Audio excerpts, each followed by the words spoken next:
A pressão inflacionária influenciou a rentabilidade dos investimentos.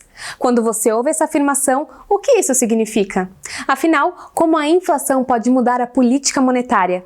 E como isso interfere nos seus rendimentos?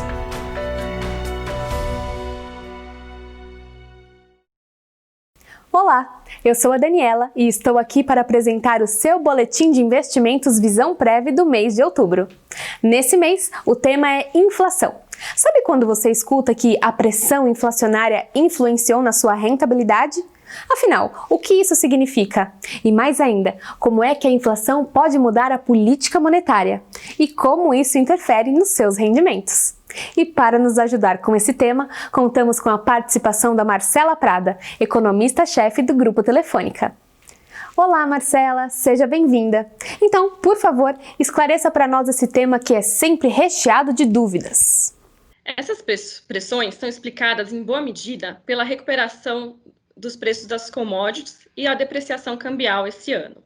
Os preços de commodities já subiram 15% de abril para cá, por conta da retomada da economia mundial, principalmente da economia chinesa, e já voltaram aos patamares pré-crise. Enquanto isso, a taxa de câmbio no Brasil depreciou quase 40%. A gente vê os efeitos dessas pressões mais claramente no IGPM, que é um índice que capta mais diretamente os preços das commodities no atacado. O IGPM acumulou até outubro, em 12 meses, mais de 20%. Enquanto isso, a inflação medida pelo IPCA está rodando na casa de 4%. E, em boa parte, está pressionada ainda pela inflação de alimentos, que acumula 18%. Os núcleos de inflação, que medem uma tendência mais geral dos preços, estão rodando na casa de 2%, ou seja, um patamar ainda confortável. Mas eles começaram a acelerar recentemente, e isso começou a ser monitorado mais de perto. A preocupação aqui é que uma pressão inicialmente mais concentrada em alguns produtos começa a se espalhar para a economia como um todo. E isso contamina as expectativas de inflação, gerando um risco para a meta e a necessidade do Banco Central ter que subir juros mais cedo.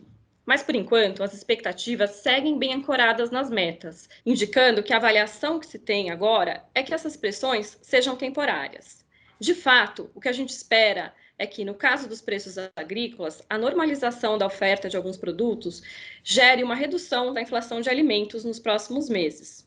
Além disso, a atividade econômica ainda não recuperou o patamar pré-crise, ou seja, ainda temos uma capacidade ociosa elevada na economia que tende a limitar as pressões inflacionárias.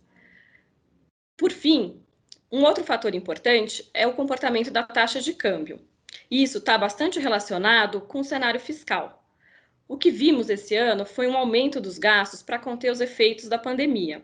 Mas daqui para frente, a expectativa é que o governo retome o ajuste fiscal. Nesse cenário, podemos ver uma apreciação do câmbio, que também vai contribuir com uma baixa da inflação. E nesse cenário, a Selic deve ser mantida em patamar baixo por mais tempo. Caso contrário, o Banco Central já alertou que deve ter que subir os juros mais cedo. Obrigada, Marcela. Sua explicação foi muito esclarecedora. Eu tenho certeza que os nossos participantes aproveitaram bastante o conteúdo. E no próximo mês, contaremos com mais um especialista em finanças. Fique de olho e se tiver alguma dúvida ou sugestão, é só mandar pra gente nos nossos canais oficiais de comunicação. E agora, vamos ver como ficaram os seus rendimentos em outubro? Super conservador. A rentabilidade foi de 0,19%. Quando analisamos o retorno acumulado nos últimos 12 meses, o rendimento foi de 3,34%. Já em 36 meses, foi de 17,08%. Agora vamos falar um pouco sobre como os cenários nacional e internacional refletiram nos seus investimentos. No Brasil, os indicadores de atividade econômica seguem apresentando resultados consistentes, apontando para uma queda do PIB menor do que o esperado no início da pandemia, sendo que os setores de serviços e o consumo das famílias vêm sustentando a melhora da economia. O IPCA de outubro avançou 0,86%, ante avanço de 0,64% em agosto. O mercado acionário apresentou desvalorização de 0,69% e o índice IMAB apresentou rentabilidade positiva no mês de 0,21%. No cenário internacional, os Estados Unidos tiveram as atenções voltadas para as eleições presidenciais, trazendo volatilidade ao mercado em função dos possíveis resultados pós-eleição. Já na Europa, com um aumento expressivo do número de casos do coronavírus, vários países retomaram restrições de circulação à população, e a China segue apresentando consistente recuperação econômica. E esse foi o Boletim de Investimentos de outubro. Deixe o seu comentário aqui, me diga se você gostou e não esqueça de nos seguir nas redes sociais. Se inscreva no nosso canal para receber o alerta quando tivermos novos vídeos. Eu fico por aqui e até o próximo mês. Tchau, tchau!